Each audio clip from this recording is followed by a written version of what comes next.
Welcome to The Classical Thinker, your source for independent political news.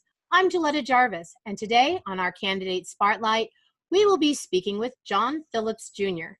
John is running for City Council in Decatur, Illinois. Did I pronounce that correctly, John? Yes.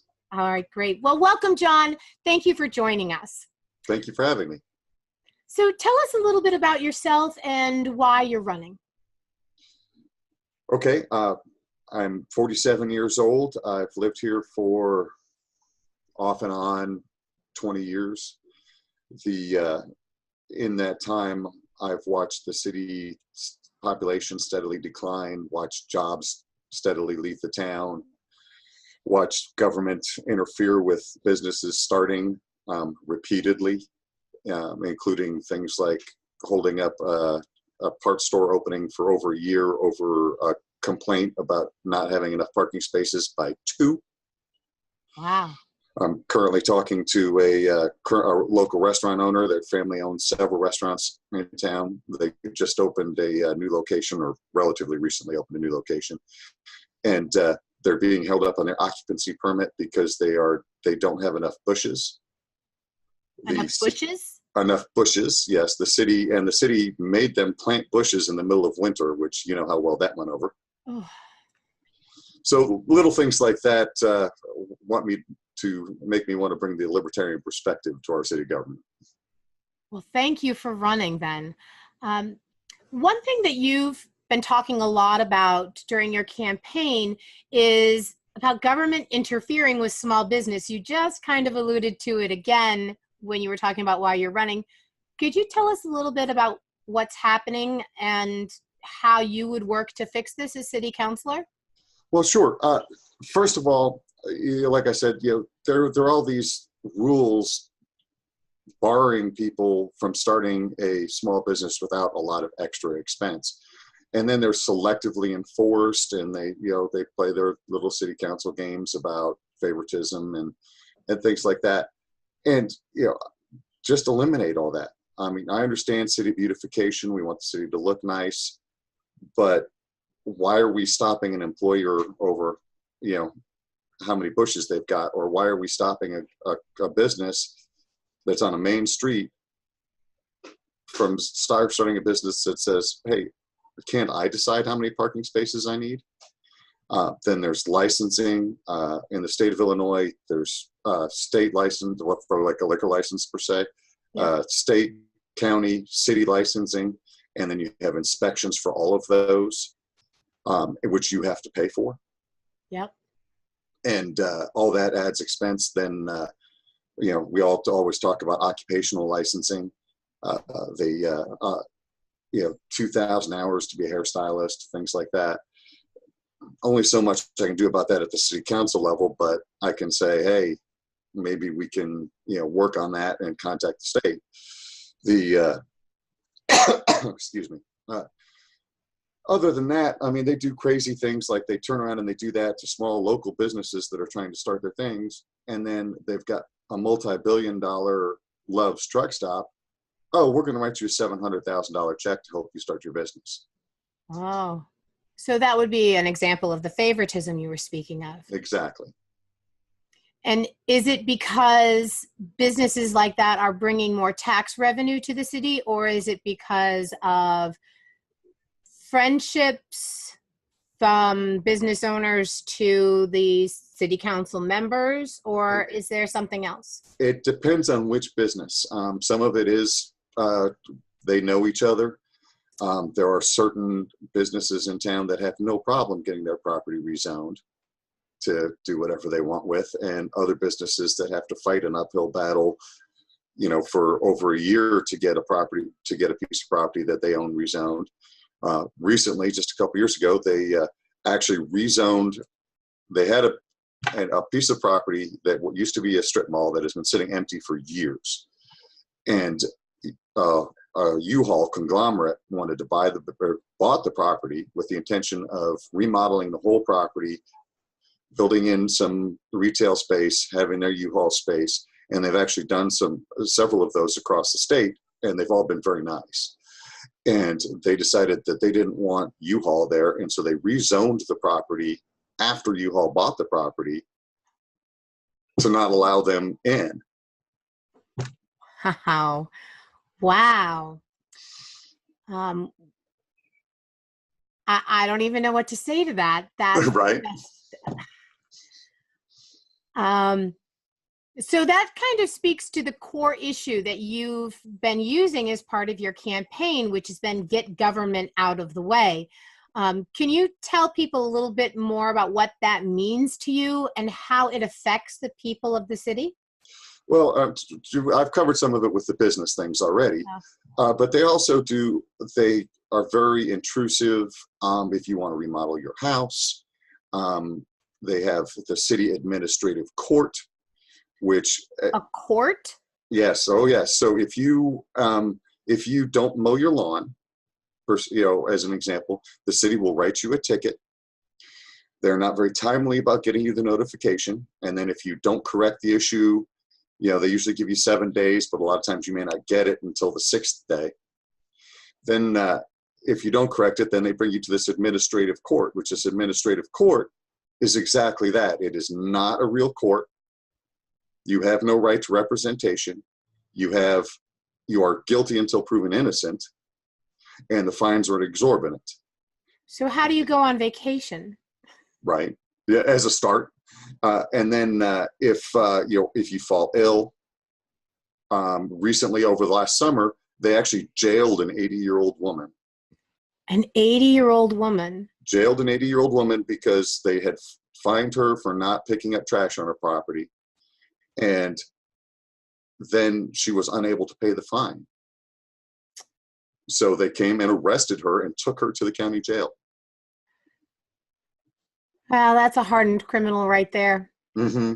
Yeah, so Be real careful threat. of those 80-year-old women with their trash. Yeah, real threat to society right there. I mean, was it bad? There was, old couches on the yard, or was No, it it wasn't like litter? that. It was. I mean, there were some trash bags on the property that needed to be picked up, but She we've really got needs better grandkids. right. Yeah, and what would it? 80-year-old woman. What would it have hurt to set one of these city employees that's sitting around waiting for the city to tell them to do something? Just, hey, swing by and pick up the trash. Do you have public trash pickup there? We do. Okay. Right. Yes. Yeah. And that's not the only. Another guy was fined $789 for missing a spot on his yard. How much? $789 $89 for missing a spot on his yard when he was mowing? They sent him the thing. He mowed his lawn. He missed a spot. They went back and inspected it. Ended in a $789 fine to that gentleman. Wow. Oh my gosh. And what is the level that you have to be mowed at to be considered mowed properly? I believe you have to keep it under 6 inches. Okay. So it's not, I mean, it's not a huge thing, but I could be wrong on that. I have kids and they mow my lawn for me. So I never, I've never exceeded that limit. And it's lots of things. They do it over lots of things. I had another friend that was cited for trespassing on a public river. A public river? Yes. There's a dam. We have a lake here in town, and that's built by a dam. And he was fishing below the dam, and there's a imaginary line through the water that you can't cross. Well, he was in waders fishing, and he actually crossed the line, not realizing it. And they fined him, and he tried to fight it. And you're guilty. Like I said, you're guilty till proven innocent. He had no right to an attorney. It was just ramrodded it through, and he had no way to fight it. That's incredible. And he went to it with pictures, and they said, we don't care. Wow. So you can go right up to that line, and it's in the middle of the river itself? Right. Where, and it's where it goes from being private property to public property, or from city property to to open to the public property. So it's still public property because it's owned by the city, but they have rules about how close you can get for safety reasons. Okay. And he was in danger? His No. safety was in danger? No. Okay. Okay. So it affects not just jobs, but people in their day-to-day lives. Wow. So you have a few issues happening down there in Decatur, or over there in Decatur, that you need to work on. How long is a term for city councilor there? 4 years. And do you feel 4 years is enough to get some of these addressed? I sure hope so. I've got good relationships with a couple people that are currently on the council that want to address the administrative court issue with me. I've also got good relationships with a few of the other people that are running. There are 3 spots open. And so I've got good relationships with them that they're on the same page as I am. So good. And how much support is there from the public to get these issues addressed? it seems to be a lot. I've been to several events recently and have gotten a lot of favorable feedback. I've been interviewed in the local paper a couple times and gotten a lot of favorable feedback on my statements there. So there seems to be quite a bit, especially like, taking this, because like that, back to that $700,000 I mentioned earlier, that was taken out of the gas tax that they passed 5 years ago, 5 cents a gallon that they promised us was only going to be for road repairs. But then they snuck language in, it's going to be for road repairs or other uses. Or other uses, the key term, other. Right. So it was sold to us as only being for road repairs. But then they turned around and, it's Love's Truck Stop. Love's is a multi-billion-dollar company. You're going to tell me that you had to write them a check? You couldn't offer them, if you're going to give them incentive, you couldn't say, okay, hey, we'll give you a rebate on that gas tax for 5 years or something like that. Yeah. Rather than taking a check off the front. Wow. So yeah, you've got a couple issues over there. Another topic that you've spoken about is the poor decision making on the part of the government there. Could you, other than the examples, because you've given us a lot of examples so far today, other than those examples, could you give us some others and maybe what you bring to the table to help alleviate some of this situation? Sure. First of all, I'm a small business owner, and I've owned several small businesses. I've started and brought up and sold and moved on and done it. So I've been a serial entrepreneur. Currently own a garage and gas station, or actually I just sold the gas station. So excuse me, I'm still in the habit of saying that. But so I'm familiar with the gas, obviously, and I'm familiar with mechanic work. So I have some ideas as far as saving city money. Right now, the city police department and the fire department, they trade off vehicles at 100,000 miles. Mm-hmm. Well, if you're familiar with what a police car costs, first of all, there's the upfront purchase price, which these days is $40,000, give or take. And then there's another $30,000 or $40,000 in upfitting. By the time you get done with lights and paint and radios and all the things that they do. So there was a company several years ago in California that said, hey, we could put new motor, new transmission, new suspension, for a third of the price it will cost you to buy a new one. So, and our city actually has its own garage, so I would think that they could do it even less than that. Oh, wow. So I have some ideas like that. Other things that have happened, they recently hired a new city manager. The last city manager was fairly unpopular and left after receiving a raise that was more than double the percentage the rest of the city employees got, and got his pay scale up more than our state governor. Wow. And they hired the new gentleman at $7,000 more than they were paying that gentleman. So there's a little bit of a budget issue going on there, or is it just we just keep raising taxes so that there's never a budget issue? Well, they have made a habit of keep raising taxes. Just this last election cycle, they sold the countywide, they sold the safety tax to support the county sheriff. Now, I'm not against supporting the county sheriff, except for the fact that this was the second time they've done that. And the reason they had to do it this time was because they mismanaged the money the first time, but they weren't telling us that when they were selling it, telling us, oh, we've got to support the county sheriff. So do you all get to vote on your city taxes when they go up? No, that's voted on by the county tax was a referendum, but the city taxes are voted on by the city council. Oh, see, here, when the city wants to raise taxes, it has to go on the March ballot.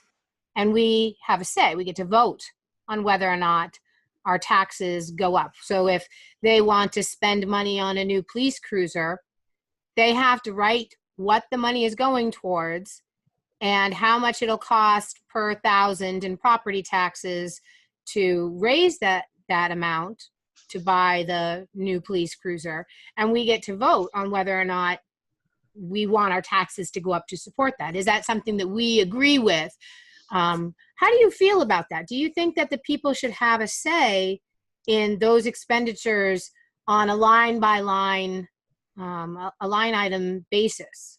Absolutely. I am actually in favor of making taxes so that you can designate where your money goes. If you support the Park District, if you support, now I'm in Illinois, so we have more units of government than almost double the next closest state. We have something close to 7,500 units of government in the state of Illinois, and they're all taxing entities.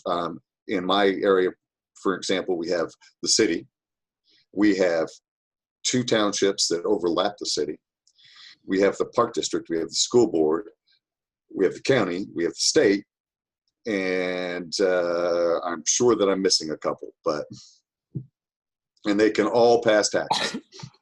Wow. So you all pay sales tax, income tax, federal income tax, and property taxes, yes? Mm-hmm. Mm-hmm. And your taxes are leveled at the city, township, and you have 2 townships, you just said? They depending on where you live in town. So Okay. so one person is, each person is only on one township, and some people aren't in either township, but.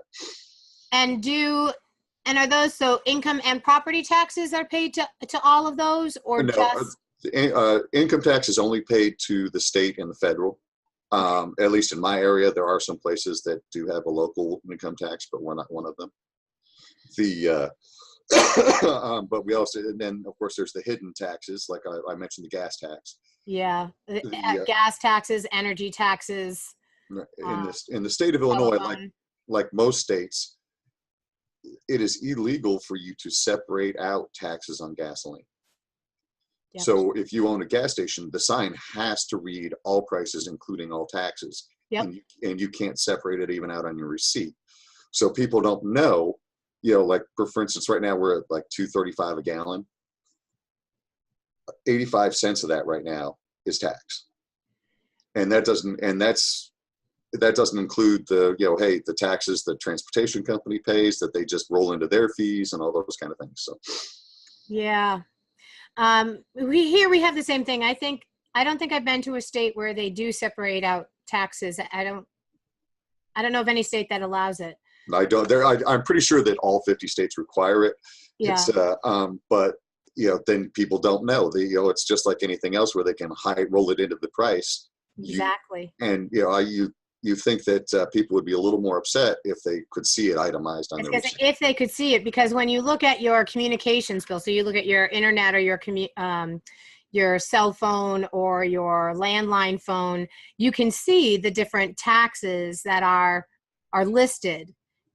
So people get much more upset about their energy bill or their communications bills because they can see the taxes. On our gas, we don't see the taxes. Exactly. It's interesting that you bring up the energy bill because we do pay a state tax on the energy bill and a local tax on the energy bill for the city. Yep. And they raised that a few years ago, and it had a 10-year sunset provision on it, which was the only way, of course, they got it passed. Oh, it's going to go away. Well, the city council is already talking about, oh, well, that expires this year. We need to renew it. That's the joy of sunset taxes. Taxes are the one thing that in a sunset claused bill, they remember that bill is coming due, and they always make sure that they put it on the docket for that year. Whereas other bills sometimes actually sunset away and become nothing. But if there's revenue building in it, it tends to get on the docket somehow. Somebody always remembers that it's there. Right. Yeah. Though we're in the process, the state is in the process of legalizing marijuana, and hey, I'm not in favor of a huge tax on marijuana, but understanding revenue and all those kind of things. The city, one of the ways they're looking at this law is letting cities opt out. Opt out of the tax or opt out of legalization? Opt out of the legalization. Of course. Okay. And so our current city mayor and one of the people running for mayor is wanting to opt out. And I'm going popular or unpopular? 50-50. I mean, it's with the older people, they're still being sold on the reefer madness craze and all that, and they believe all the bad press that's fake. But myself and another candidate have been who's running for mayor have been pointing out, not only is it a revenue thing, but if you're going to keep it illegal, you're going to be putting people in jail for it. Yep. You're spending money on it, and it unfairly affects minorities, particularly here in the state of Illinois. It's very bad about the difference in sentencing and things like that for the minorities on being arrested on possession charges. You might also want to look up, there was a study done by the Cana Institute in Massachusetts that showed the effects of using cannabis to help people who are addicted to opioids and other hard drugs. I mean, there's so many benefits. I won't go into them all. This is your campaign, but there's definitely been a lot of studies also to show that states that have legalized recreational cannabis have a lower incidence of opioid addiction, that their actual rates have lowered. Yeah, something on the order of 25% they've lowered. Yes. I mean, that's a big change. That's a big jump. Not to mention elderly patients, cancer patients using it for pain relief rather than opioids. Well, a lot of people will differ between medical cannabis. They're for medical cannabis because it's under the supervision of a doctor, whereas recreational cannabis, anybody can use. And one of the fears that I've heard is, how do you keep it out of the hands of children then? Well, you treat it just like alcohol. Exactly. Yes, do we have underage drinkers? Sure. But would we have a lot more underage drinkers if it was illegal? Because then dealers wouldn't be checking IDs. That's right. And right now, I hate to say this, but you already have 14, 15, 16-year-olds smoking cannabis. And it's already happening. Whether it's legal or not, it's going to happen. So if the only place that you're buying cannabis is in a place where they check IDs, your incidence might actually be going down. And actually, studies have shown that. Everybody panics because there was one study right when Colorado legalized that, oh, there's a huge spike. Well, what they don't tell you is that study only was a spike in 2 counties, and it was based on basically a couple big busts. But then you take that spike out of the equation, and everywhere that they've done this, use rate has gone down.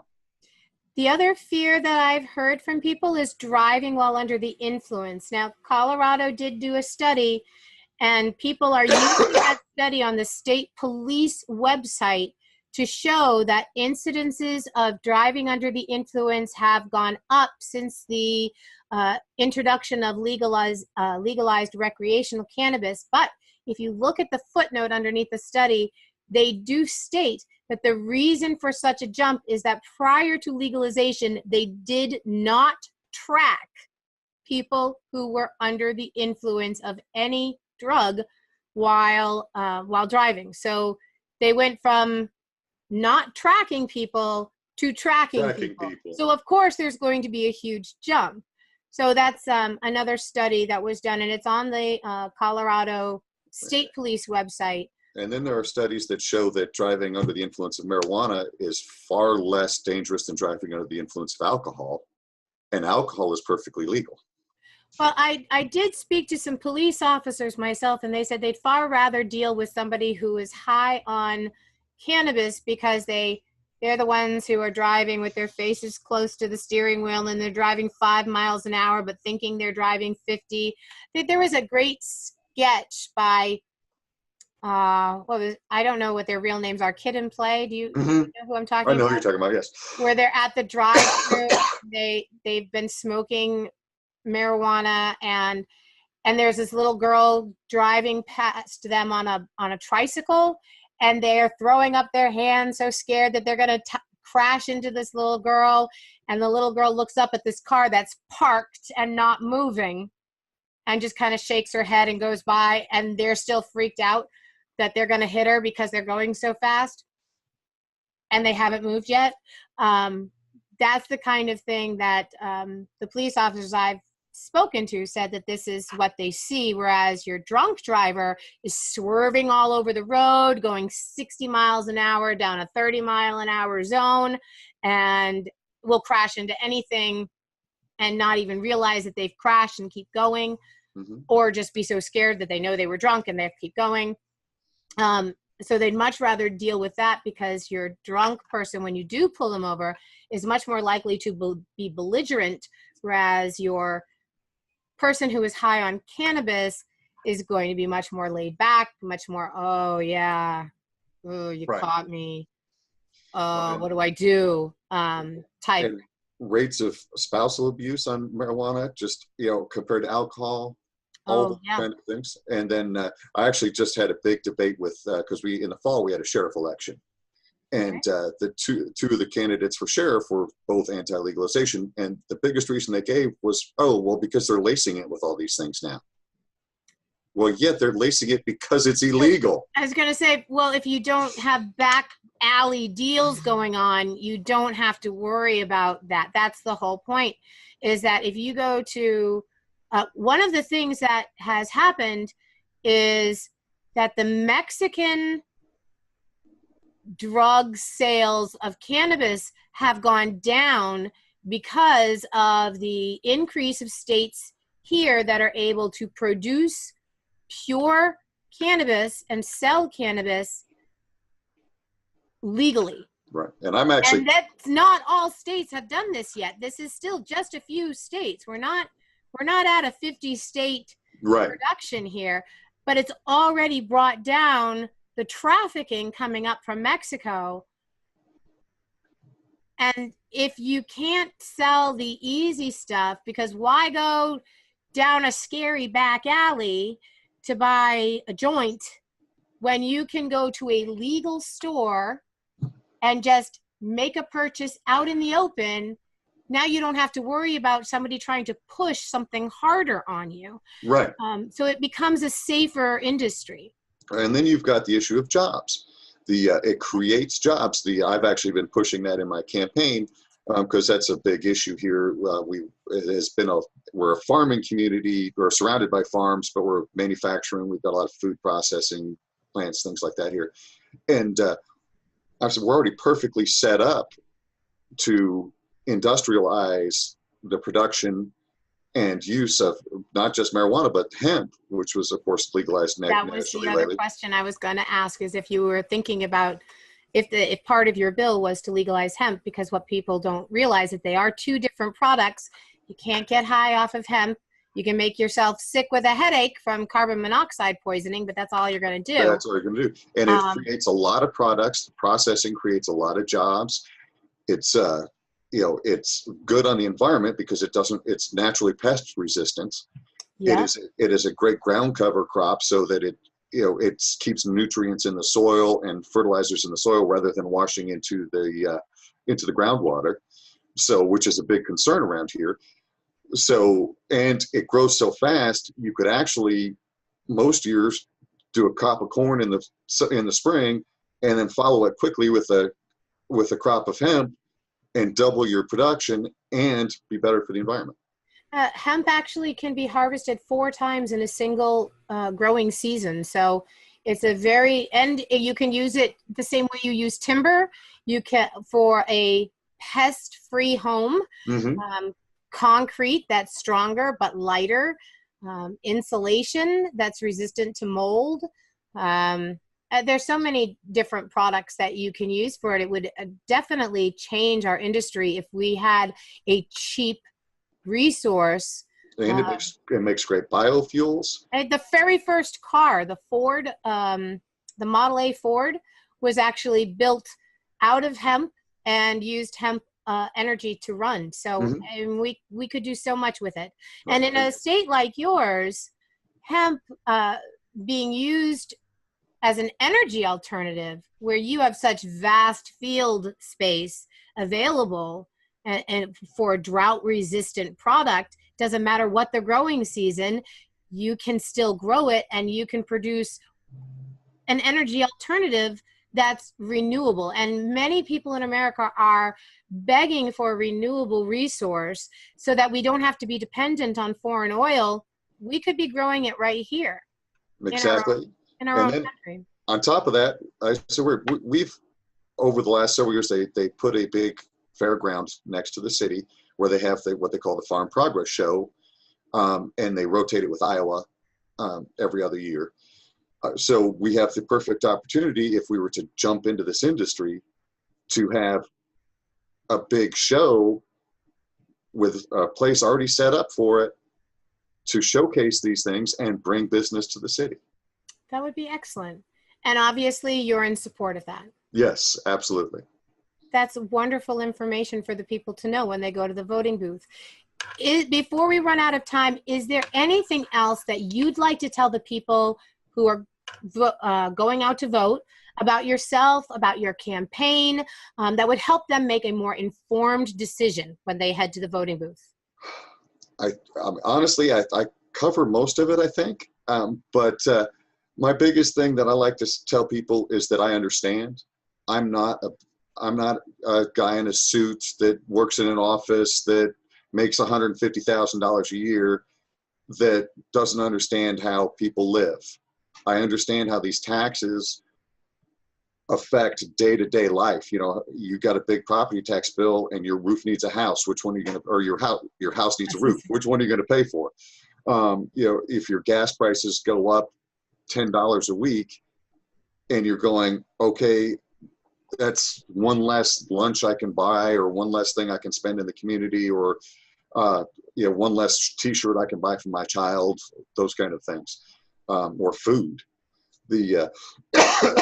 I understand how all these decisions affect the regular person working day in, day out, where we have had a long tradition of people who don't understand how those decisions affect the rest of the populace in the city council positions. Well, thank you so much for joining us today, John. Good luck on your campaign. Again, that is John Phillips Jr., who's running for city council in Decatur, Illinois. And thank you all for tuning in today to The Classical Thinker.